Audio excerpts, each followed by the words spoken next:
Kelley Medal is named in honor of Reverend Joseph M. Kelley, who devoted nearly 40 years to educating Loyola students in physics and math. This is the most prestigious form of recognition that we can give an alumnus of Loyola Blakefield. Given each year since 1962, this award recognizes a Don who has established himself as a leader in the community. This applies to excellence in his professional life, a noteworthy involvement with the church, and demonstrated civic participation.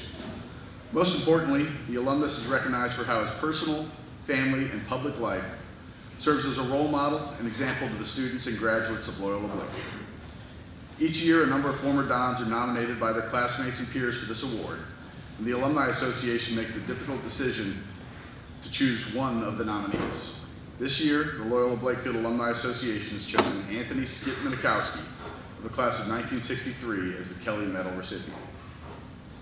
There are a few perks that come along with being the president of the Alumni Association here at Loyola.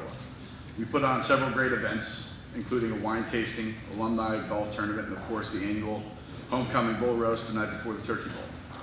That being said, the greatest single act is making the phone call to the Kelley Medal Award recipient to inform them that they'll be honored in this manner. A little over a month ago, I reached out to Skip with the news. It was a phenomenal feeling to hear the appreciation and humility come out in his voice. No one in this room should have any doubt that Skip is worthy of this honor, but even he himself couldn't truly believe that he had been chosen. Skip's Jesuit ties go back to his first year at Loyola, and he's been a true man for others ever since. As Skip will tell you, he barely even got into school here. After taking the necessary entrance exams, Skip was almost positive he wouldn't be accepted. Things ended up working out in his favor, and the rest is history. He quickly learned about the ideals of a Jesuit education. He went on to attend another Jesuit institution, University of Scranton, where he's a distinguished alumnus serving on their Alumni Board of Governors. Skip's son Adam is also a fellow Loyola Don, graduating in 1996, and a Scranton alum, class of 2000. Skip and his wife Fran have been active members of the congregation at St. Joseph's in Cockeysville for the past 30 years. When Cristo Rey Jesuit High School was founded here in Baltimore in 2006, Skip stepped up right away as a financial supporter and also a tutor for the students. Skip, along with fellow class of 1963 member Pete Lally, have organized trips to Poland to teach young Polish students English and other aspects of American culture. And in 1993, Skip received the Medal of Honor from the Archdiocese of Baltimore.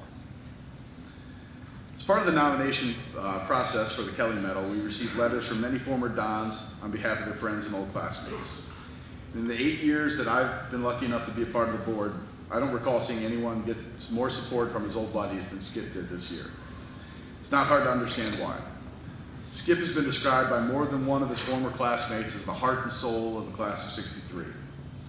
He organizes a monthly get-together known as Third Thursdays, as well as group birthday parties held every 5 years to celebrate milestone birthdays for the class. He sends out a monthly newsletter via email, keeping his classmates up to date on everyone's accomplishments. Skip has taken the lead on establishing their class scholarship fund with a current market value of over $180,000. Safe to say that if anyone loves Loyola more than Skip, I've yet to meet him.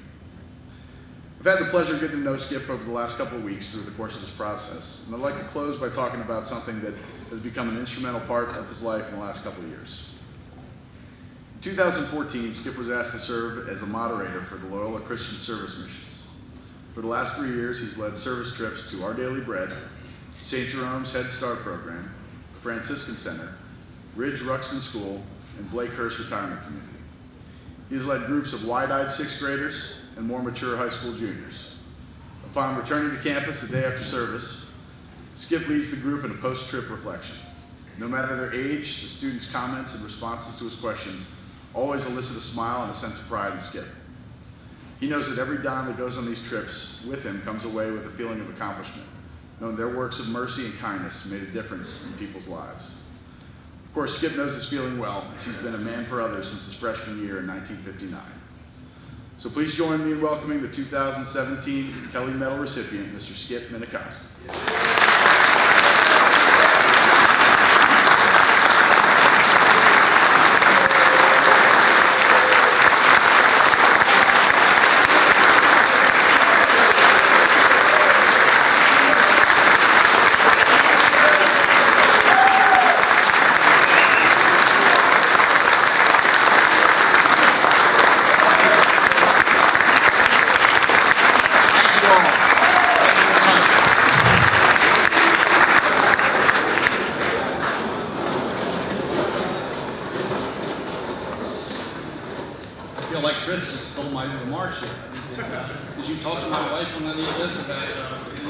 remarks. I hope this will calm down some of that, because I go over some of the finer points of my career here at Loyola and Scranton. I think you'll see what I mean when I say the finer points. But let me start off. Thank you, Chris, for that great introduction. With so many nice things being said, it took me a while to figure out who you were talking about. President Day, faculty and administrators, alumni board members, fellow alumni, especially the class of '63, class of 2017 seniors, ladies and gentlemen, I'm honored to receive the 2017 Kelley Medal, especially when I might have ended up at Calvert Hall or Mount St. Joe or, heaven forbid, Hamilton Junior High School. There, but for the grace of God, go I. Yet this morning, I'd like to spend a few minutes on a corollary of that fine old saying about the grace of God. My corollary is, there and with the grace of God went I. Thanks to God and the number 19 and 44 buses, I made the daily trip to Blakefield from my home in Hamilton, or as we say in Baltimore, from my home in Little Flower Parish. By the way, this is what brought up earlier, by the way, I actually did fail the entrance exam to Loyola. I ranked in the top 10 students in math, but in the bottom 10 students in English. In every aptitude test I've taken since then, I score high in math and low in English. With the help of a well-connected Loyola parent, I got an interview with Father McFarland, and he admitted it conditionally. I had to take a remedial math course with Tracy Mayer. So with the grace of God, I stand here today as an alumnus of this wonderful school. Here at Blakefield, I met the men of what would become the Loyola class of '63. Foremost among them, and my eventual college roommate, and the best man at my 1972 wedding, is my classmate, my best friend, Pete Loud. Pete, I thank you for being here today. Some of you know that Pete and I are headed back to Poland for the third time this summer to work with high school students who are brushing up on their English language skills. Some of you even find it funny that Pete, a retired administrator at the Baltimore County court system, and I, an accountant, help students brush up on their conversational English. That is funny.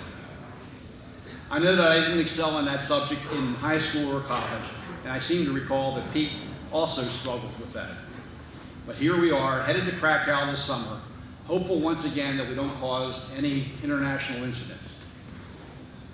In addition, I'd like to recognize another classmate and Kelley Medal recipient, Carol Bowden. Carol is one of the two classmates who I believe are responsible for my being nominated for this award. The other, Hugh Moeller, is chasing a little white ball down in warm Florida. Well, I guess we all wish we were down there. Thank you, Carol and Hugh.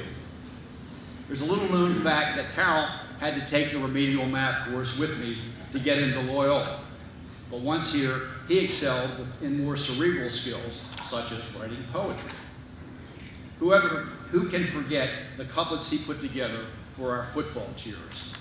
Remember these? Ooh sa sa sa, ooh sa sa sa. Hit him in the head with a big kielbasa. That was always a favorite with us Polish dons. Or the other classic composition, nuts and bolts, screws and wrenches. Let's have a cheer for the boys on the benches. Yay, Scrubs!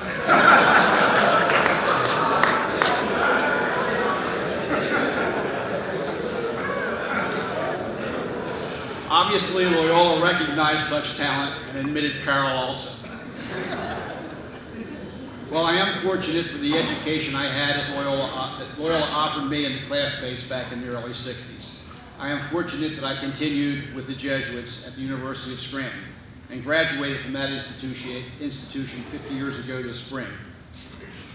Since God graced me with an education and an eventual career in accounting and physical and mental health to do both work and volunteer, I'm here today.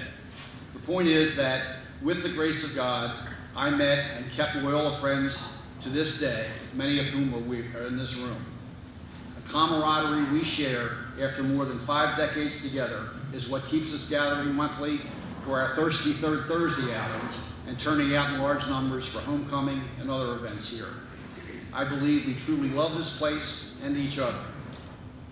After my high school years, during which, after every working period, I'd go to the bulletin board, not to check to see who made first, second, or third honors, but instead to check who was on the probation list. After this distinguished high school career, I went to the University of Scranton. They let me in on the first try. In fact, my career there was so remarkable that I finished in the top 85% of my class. After Scranton, I was able to earn a CPA designation and pursue a 35-year career in finance and accounting. During my work years, I also earned a master's in business through the Loyola College's executive MBA program. I redeemed myself in grad school, by the way, finished the ex-MBA with a 4.85 GPA. Tracy Mayer would have been proud of me. Next, well, surely you've heard of the Big 8 accounting firms. I had several good years with the number 9 firm, a company long since swallowed up in mergers. The firm performed the audit of the Baltimore Baseball Club, also known as the Baltimore Orioles. And it was at the old Memorial Stadium that I met Fran, who was the assistant PR director for the ball club. Men occasionally boast of their pickup lines that they use to attract women in bars. It's time I shared the one that worked best with Fran when I walked into her stadium office. Here goes. Hi, I'm Skip Minakowski from the accounting firm. I'm here to audit the petty cash. Pickup lines don't get much smoother than that. But it worked. Fran agreed to become my wife, and together we pursued careers that carried us right through to retirement. One of us stayed retired. The other flunked retirement and is back at work. Nonetheless, the greatest product of what's been our nearly 45-year marriage also came through the grace of God. Our son Adam arrived in 1978. At that time, the sex of babies wasn't typically known ahead of time, so as we awaited in the delivery room at St. Joseph's Hospital, I was seated near Fran, feeling a little lightheaded and woozy from hours of coaching her with my own shallow breathing, when the obstetrician announced, "It's a boy." Fran said to the nearby nurses, "I know where he's going to high school." And so it came to pass that Adam graduated from Blakefield in 1996 and from the University of Scranton 4 years later. Adam is here with his wife, Laura. Thank you both for being here with me today. Adam is a reference librarian and archivist at the Naval Academy Library. Laura is assistant principal of the 800-student School of the Incarnation in Gambrills, Maryland. We are very proud of these two individuals who have graced our lives. Thank God for them. Laura is an alumna of Loyola College, so she's still learning about the high school. One day, as Adam and I left to attend a Turkey Bowl game, Laura thought she'd send us off with a rousing wish for good luck. She waved and said, "Roll, Dons." Adam and I looked expectantly until Fran piped up in the final, "Roll." You know, Adam and Laura don't phone me on Thursdays each month. They know that third Thursday is reserved for a gathering that first began around 1996, about 20 years ago. There are roughly 80 men on the third Thursday email list, and our monthly gatherings attract a dozen or more classmates. Unfortunately, our TTT nights are beginning to be update sessions on who has passed away. By the way, the class of '63 isn't just about Thursdays and thirst. In a couple of weeks, we'll gather in the Alumni Chapel for a memorial mass to remember those friends we have lost. And the class of '63 Scholarship Fund is well on its way to creating a fully endowed scholarship. So indeed, we are more than TTT conveners. I imagine our group will begin talking about our 55th high school reunion pretty soon. Reunions are great occasions for us. We tell the same old stories. Well, actually, with the passing years, the stories get better and more elaborate each time. Pretty soon I'll be reporting that Tracy Mayer took a remedial English course with Pete and I. Enough of that ancient history. Let me focus on what has been happening the last 3 years and what's brought me to realize how the grace of God has played such an important part in my life. When I signed up back in 2014 to join the Ignatian Volunteer Corps as a layperson, interested in helping out somewhere in the Baltimore area, job options presented to me included in the Ignatian Mission and Identity area here at Loyola. This was what's called a no-brainer. It was an easy choice to return to Blakefield. I became a volunteer working with Beth Ann Sispaniak and her colleagues. Beth, thank you for being here today also. Since then, I've had the privilege of taking Loyola men to soup kitchens, Head Start programs, and centers for developmentally disabled people, among other sites, where students perform charitable work. After we return to campus from each outing, the Dons and I reflect on what I've seen, on what we've seen, and whom we've encountered. Perhaps some of the seniors remember me from service trips to the Gribbon Center or to the Franciscan Center Soup Kitchen. It's always a pleasure to be here on campus during school hours, having students recognize me and say, "Hi, Mr. Skip." Typically, when we meet in the morning, we go through introductions and talk about what's ahead that day. We have similar discussions after each trip. We discuss our experiences, and then I ask the boys, why does Loyola take time out of the normal school day for you to go on these service trips? I'd like to list 5 answers to that question, excuse me, that I believe that they, 5 answers to that question, I believe that they get at what a Jesuit education is all about. They certainly encompass what Ignatius was trying to get across to the followers, to his followers in the 16th century. First, men and women for others. This is the most familiar Jesuit motto and it's pretty self-explanatory. The Dons are helping others through their service trips. 2, it's part of your education. A Jesuit education provides food for thought and the soul. The trips downtown are a key element in a well-rounded education. Number 3, it gets you out of your comfort zone. The boys and I are blessed with this great school, a beautiful campus, caring teachers, staff, and close friends. But by putting themselves in an unfamiliar situation with unfamiliar people, the young Dons have to use their talents to get by. Getting out of their comfort zone builds these talents. And that goes for us old folks too. Number 4, it puts you in close contact with real people who have different challenges than we face. We get to meet young and old individuals with severe disabilities, those who struggle to get by on the streets, the frail elderly, and the very young who are beginning their educations maybe in less than ideal surroundings. Meeting them in their world puts us in a position to recognize that they are people of worth. Each with strengths and weaknesses, they deserve to be treated as we like to be treated. Number 5, it teaches us to be active members of the community in which we live. From helping local Towson folks at Blakehurst and Ridge Ruxton, to those in the Baltimore neighborhoods at Pigtown and Harlem Park, or in the soup kitchens around town, we get to be part of the larger community that cares about our neighbors. As alumni of this school, we are often asked, what did we learn at Loyola, or how is a Jesuit education different? To me, the above 5 points provide those answers. Jesuits stress the concepts of the magis, or cura personalis. I believe that those concepts are included in the 5 reasons for the service trips I just listed. So what can be more satisfying to an alum than to accompany several current Dons on a service trip and have them fully understand the reasons why we go? As Fran can attest, it's a rare occasion when I don't come home from a trip without an anecdote. I could spend hours recounting them all. I'm not going to do it today. Some are funny, others are not so much. On one trip, I was on the receiving end of the toughest question I've ever had to handle. It came to me from a small 5-year-old African-American boy who stroked my beard and with a puzzled look on his face, and then asked me, "Why are you old?" I sure wish Father Kelley, who taught me physics, had been around to provide a good philosophical answer to that question.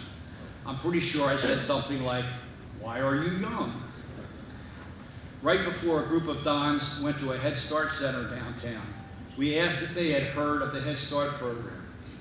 2 of our students said they themselves were products of Head Start. Bravo to those Dons. On another trip, a Head Start teacher at one of the centers told me she had taught one of our Loyola students who was there helping out her class. He was a volunteer helping out in her Head Start class. I call that coming full circle. On a more serious vein, at one soup kitchen, we met an alumnus of Loyola Blakefield who grew up in Ruxton and played on Loyola's very first varsity soccer team. He actually scored the very first goal as a Loyola varsity soccer player. Now, he was not running the soup kitchen, nor was he working as a volunteer. He was a client. He had come there to be fed. We cannot come back to this campus after that sort of sobering encounter without thinking, there but for the grace of God go I. I'm often asked why I continue to do these trips. The simple answer is fun. Being with young men from the 6th to 11th grades puts me in contact with guys experiencing the same things I did over 50 years ago.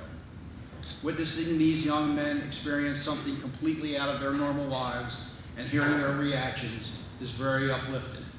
I love to listen to the chatter in the back of the bus as we return from the trip. And last, working with Dons in a soup kitchen or being chased around the playground by a 5-year-old is a rewarding experience. You can't leave a Head Start program playing with 3, 4, and 5-year-old kids without a big smile on your face. Now some final words. Seniors, you guys have taught me a lot, and I hope I was able to do the same for you. I urge you to keep your ties with Loyola and the friends that you made here. They will prove to be precious to you over the lifetime in so many ways. To current faculty and staff, keep up the great job you are doing. You have a tall order to maintain the strong traditions of the Jesuits and Loyola Blakefield. To my dear friends and family, thanks for putting up with me for all these years and for being a part of my life. I wouldn't be here without your love and support. To my fellow alums, and especially the class of '63, thank you for a wonderful ride and for this treasured honor. I look forward to the stories we tell each other getting better and better. And by the way, for the guys, the TTT guys, just so I don't get out of the habit, I know you thought this breakfast was free, but I'll be collecting $40 from each of you before you got to get that scholarship paid for someday. So with the grace of God in many forms, it's taken me over my 7 years, I can say I'm very proud to be a Loyola Don, and that my years here and since have been wonderful times. Now, I can't get away without another thank you in all of this. And I certainly can't end these remarks without recognizing the fact that the main source of grace for me is sitting right over here. Without Freya, none of this would have happened. Well, maybe I would be out having a beer once a month with the boys, but none of the honorable stuff would have happened. She is the most kind, loving, and thoughtful woman I have ever met. While not having been exposed to a formal Jesuit training, she is certainly a role model for men and women for others. Fran, you've made me very happy, and I love you for it. Let's do it some more.